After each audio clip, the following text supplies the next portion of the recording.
Assalamualaikum warahmatullahi wabarakatuh. Salam sejahtera, selamat pagi sahabat PPKN semuanya. Kita berjumpa kembali dalam pembelajaran online PPKN. Semoga sahabat-sahabat semua senantiasa dalam keadaan sehat dan tetap semangat dalam belajar.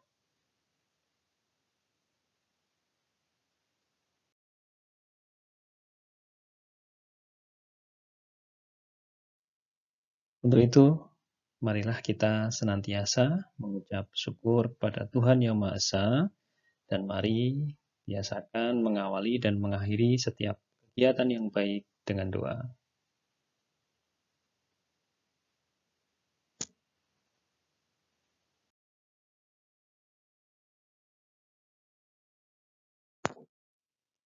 Sahabat PPKN semua, jangan lupa kita tetap melakukan protokol kesehatan dengan melaksanakan 3M, memakai masker, menjaga jarak, mencuci tangan pakai sabun, dan terus tingkatkan iman dan imun kita.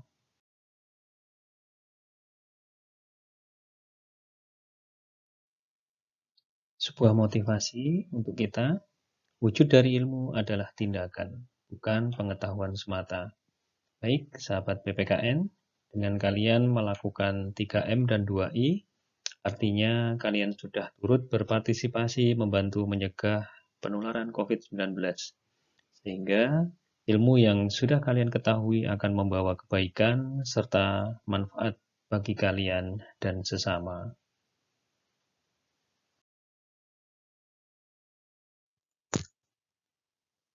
Sahabat PPKN semuanya, pada pertemuan sebelumnya kita sudah membahas tentang keberagaman dalam masyarakat Indonesia, di mana masih kita ingat keberagaman di Indonesia itu terdiri atas beberapa hal. Yang pertama, dapat kita lihat di sekitar kita ada keberagaman agama, suku, ras, budaya, dan antar golongan. Faktor keberagaman juga sangat beraneka ragam. Di antaranya, sudah kita pelajari pada pertemuan sebelumnya, faktor tersebut adalah salah satunya letak strategis wilayah Indonesia, kondisi negara kepulauan Indonesia, perbedaan kondisi alam, keadaan transportasi dan komunikasi, penerimaan masyarakat terhadap perubahan. Nah, pada kesempatan pertemuan kali ini, kita akan membahas tentang pentingnya keberagaman dalam bingkai Bhinneka Tunggal Ika. Beberapa poin yang akan kita bahas nanti diantaranya adalah yang pertama, landasan Bhinneka Tunggal Ika, kemudian tujuan Bhinneka Tunggal Ika, ciri-ciri Bhinneka Tunggal Ika, implementasi Bhinneka Tunggal Ika, serta manfaat keberagaman bagi bangsa Indonesia.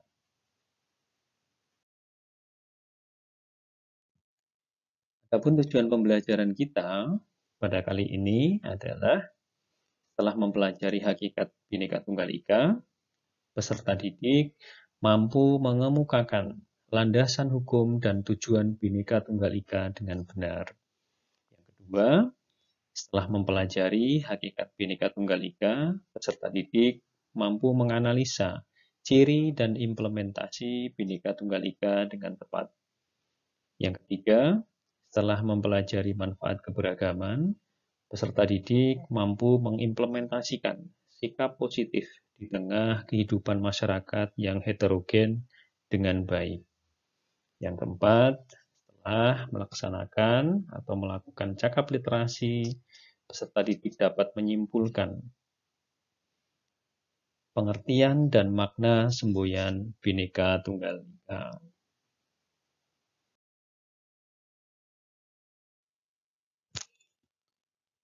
Oke, sahabat PPKN, kita mulai pada pertemuan kali ini. Hakikat Bhinneka Tunggal Ika, kita tahu bahwa Tuhan menciptakan alam dan makhluknya tidak ada yang sama identik, semua berbeda. Tuhan menciptakan alam dengan berbagai keadaan, pegunungan, laut, dataran rendah, gurun, dan sebagainya. Manusia diciptakan Tuhan dalam banyak macamnya. Ada orang Jawa, Sunda, Batak, Madura, dan lain-lain. Itu semua adalah karya Tuhan. Karena beragam itulah, maka menjadikan pola hidup adat istiadat menambah hasanah keberagaman di Indonesia, yang semuanya disatukan karena sejarah yang sama, latar belakang sosial budaya, serta kesatuan geografis Indonesia.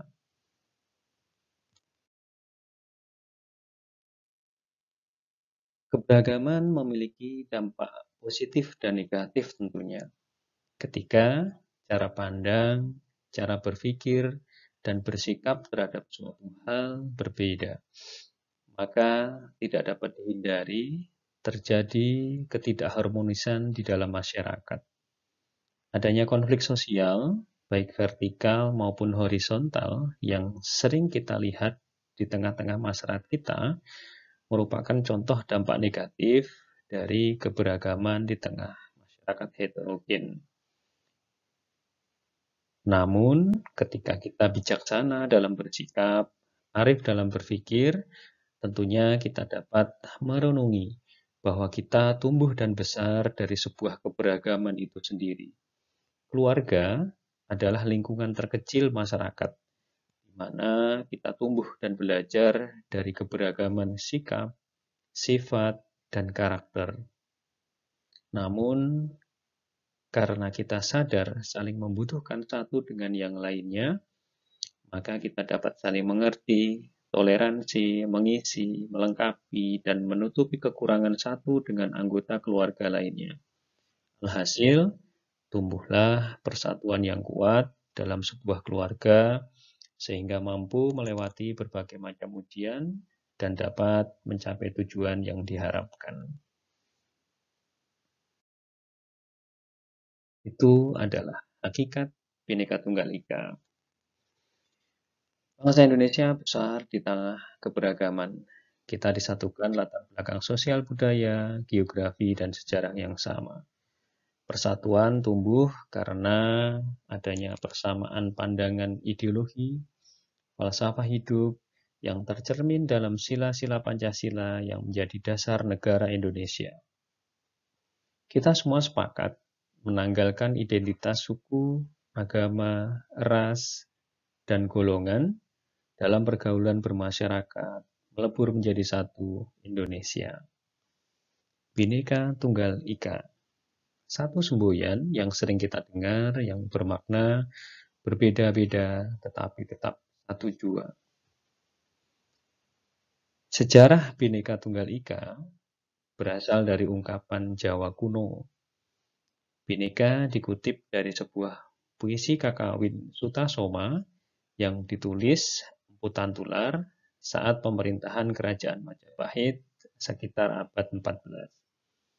Selain tertera dalam lambang negara Garuda Indonesia Pancasila, semboyan ini mengungkapkan persatuan dan kesatuan yang berasal dari keanekaragaman.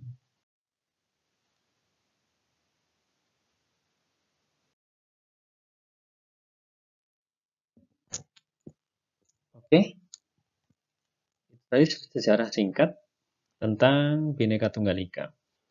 Berikutnya, kita akan membahas tentang landasan hukum Bhinneka Tunggal Ika. Bhinneka Tunggal Ika ditetapkan oleh pemerintah Indonesia sebagai semboyan resmi negara melalui Peraturan Pemerintah Nomor 66 Tahun 1951. Pada perubahan kedua Undang-Undang Dasar Negara Republik Indonesia tahun 1945, Bhinneka Tunggal Ika sebagai semboyan negara tercantum dalam pasal 36A Undang-Undang Dasar Negara Republik Indonesia tahun 1945. Secara tegas, lambang negara terdiri dari 3 bagian, yaitu Garuda yang menengok dengan kepala lurus ke sebelah kanannya, perisai berupa jantung yang digantung dengan rantai pada leher Garuda, dan semboyan di atas pita yang dicengkram oleh Garuda berbunyi Bhinneka Tunggal Ika.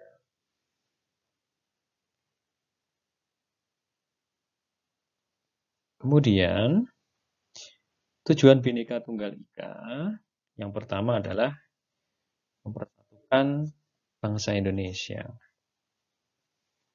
Yang kedua, meminimalisir konflik atas kepentingan pribadi dan atau kelompok. Yang ketiga, mempertahankan kesatuan bangsa.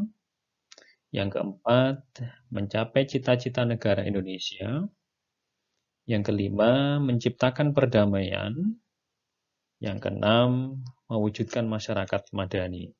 Apa itu masyarakat madani? Masyarakat madani merupakan masyarakat yang memiliki adab terhadap sesamanya. Bersosial dan bermasyarakat damai adalah ciri khas masyarakat madani.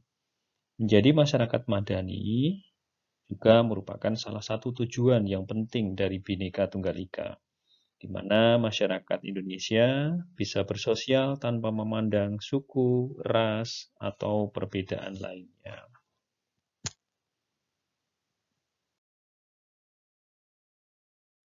Baik, sekarang kita lanjut kepada ciri-ciri Bhinneka Tunggal Ika. Ciri-ciri Bhinneka Tunggal Ika yang pertama adalah adanya persamaan dan kewajiban bagi setiap warga negara. Yang kedua, tidak ada rasialisme, yaitu paham yang menganggap ras dan sukunya paling unggul. Ketiga, tidak adanya sikap diskriminatif, yaitu membeda-bedakan manusia dalam kehidupan bermasyarakat, berbangsa, dan bernegara. Keempat, terbinanya saling menghormati antar warga masyarakat. Kemudian, dampak positif dari Bhinneka Tunggal Ika yang pertama adalah persatuan bangsa Indonesia di tengah keberagaman. Yang kedua adalah menumbuhkan sikap toleransi di tengah-tengah masyarakat Indonesia. Sikap toleransi ini sangat bermanfaat dalam kehidupan sosial di Indonesia, di mana tidak ada pertikaian karena suatu perbedaan tertentu. Yang ketiga, munculnya sikap solidaritas. Karena semboyan ini menekankan pada kehidupan sosial bersama, walaupun berbeda suku atau ras. Dengan berkumpulnya masyarakat dari golongan berbeda ini, akan membuat sikap tolong-menolong dan solidaritas semakin berkembang di tengah-tengah masyarakat Indonesia.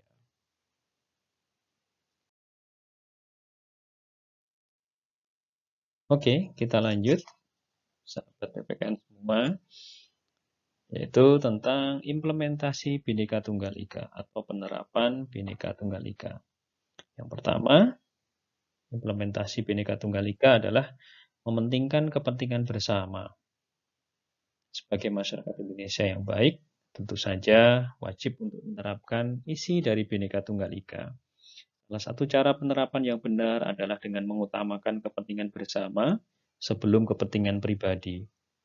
Kurangilah sikap egois dan memaksa kehendak pribadi kepada orang lain. Berusahalah mencari tahu tentang pendapat orang ataupun kepentingan orang tersebut. Yang kedua, toleransi terhadap beragam kepercayaan, sosial, dan budaya. Yang ketiga, musyawarah untuk mufakat. Yang keempat, menegakkan sikap pluralisme. Dari implementasi ini, kita dapat melaksanakan dalam kehidupan kita sehari-hari secara sederhana. Di antaranya, kita dapat toleransi, saling menghormati dan menghargai antar saudara, teman, dan tetangga. Kedua, menjalankan perintah agama dengan baik. Ketiga, mentaati peraturan yang ada. Kemudian, yang paling sering kita hadapi di masyarakat adalah waspada terhadap provokasi dan menangkal berita hoax dengan senantiasa mengklarifikasi terlebih dahulu kebenaran berita sebelum kemudian kita menyampaikan kembali berita tersebut kepada orang lain. Yang kelima adalah bijaksana dalam menggunakan teknologi. Ini adalah penerapan sederhana yang dapat kita lakukan sehari-hari dalam rangka kita berbineka di tengah keberagaman masyarakat Indonesia. Kemudian, apa manfaat dari keberagaman bagi bangsa Indonesia? Tentunya sangat bermanfaat sekali keberagaman itu bagi bangsa Indonesia yang sangat heterogen. Di antaranya adalah yang pertama, terciptanya saling menghormati dan toleransi. Sebagai makhluk sosial, tentunya kita senantiasa membutuhkan bantuan orang lain. Karena setiap kita memiliki keahlian dan kemampuan yang berbeda, tujuan terwujud dengan sikap positif kita dalam pergaulan dengan saling menghormati dan toleransi. Yang kedua, manfaat keberagaman bagi bangsa Indonesia adalah meningkatkan persatuan dan kesatuan. Keberagaman menjadikan kita saling mengenal, sehingga mempererat hubungan antara masyarakat. Yang ketiga, terciptanya saling mengisi dan melengkapi. Keanekaragaman, kekayaan sosial budaya, dan sumber daya alam antar daerah dapat menutupi dan mencukupi kebutuhan kita sehari-hari. Kemudian manfaat yang terakhir, yang keempat, terciptanya kesejahteraan Indonesia. Keanekaragaman sosial dan budaya memiliki daya tarik bagi wisatawan, sehingga dapat dikelola sebagai ikon pariwisata. Kekayaan sumber daya alam menjadi komoditas yang memiliki nilai ekonomis, sehingga dapat mengantarkan Indonesia sejahtera.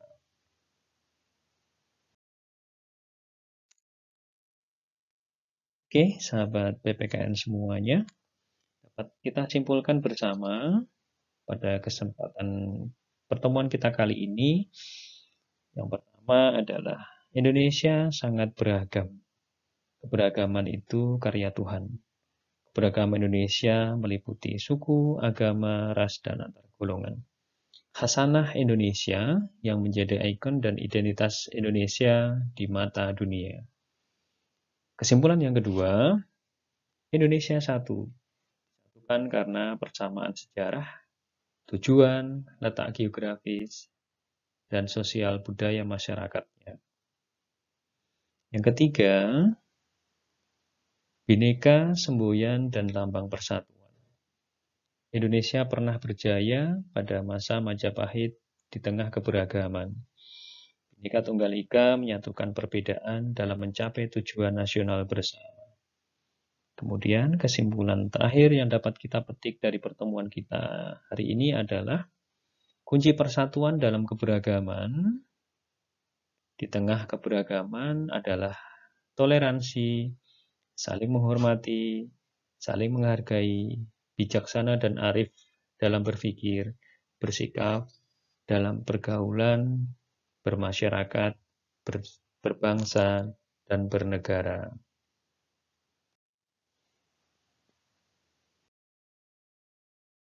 Nah, itu tadi adalah beberapa materi yang dapat kita sampaikan pada hari ini.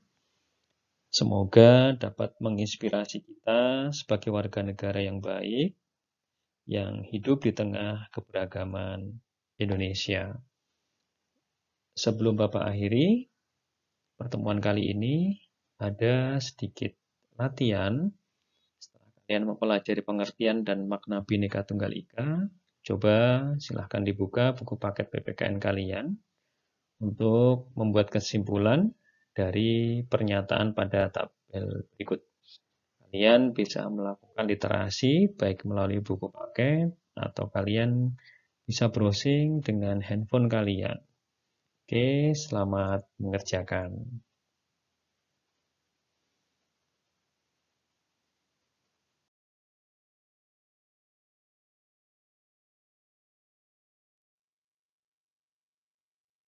Sahabat PPKN semuanya, terima kasih. Kita akhiri pertemuan pada kali ini dengan mengucap syukur dan kita tutup dengan doa. Terus aplikasikan ilmu yang didapat dalam kehidupan agar senantiasa menebar manfaat dan kebaikan.